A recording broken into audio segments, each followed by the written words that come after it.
വഴങ്ങാതെ PV. Anwar, VD. Satheesan നയിക്കുന്ന UDF-ലേക്കില്ലെന്ന് അൻവർ.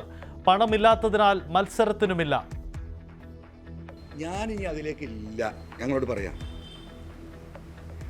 ഞാൻ ആ ഒരു സംവിധാനത്തിലേക്ക് വിശ്വാസ വഞ്ചന അദ്ദേഹം ഈ പൊസിഷനിലിരുന്ന് ഈ കാര്യങ്ങൾ നയിക്കുമ്പോൾ ഞാൻ അതിലേക്കില്ല. മത്സരിക്കാൻ ഞാനുണ്ട്. മത്സരിക്കാൻ അടുത്ത് 5 പൈസ ഇല്ല.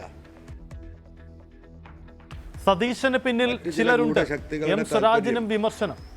സംരക്ഷിച്ച് അൻവറിനെ പരാജയപ്പെടുത്തുക എന്ന മുദ്രാവാക്യം ഉയർത്തിപ്പിടിച്ച് ഇപ്പോഴും പോവുകയാണ്. പിണറായി സത്തെ താലോലിക്കുന്നതിൽ മുൻപന്തിയിലല്ലേ സ്വരാജ്?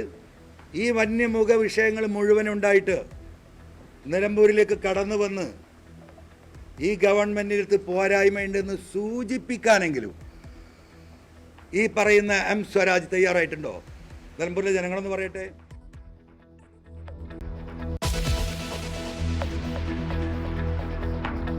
നിലമ്പൂരിൽ പോര് കൊഴുക്കുന്നു. LDF സ്ഥാനാർത്ഥി മണ്ഡലത്തിലെത്തി. എം സ്വരാജിന് വൻ വരവേൽപ്പൊരുക്കി പ്രവർത്തകർ.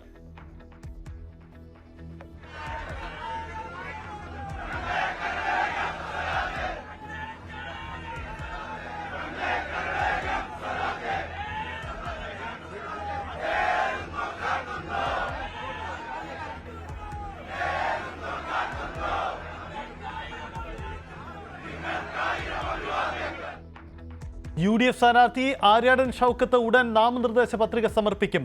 BJP സ്ഥാനാർത്ഥി ഉണ്ടാകുമോ എന്നതിൽ അനിശ്ചിതത്വം തുടരുന്നു.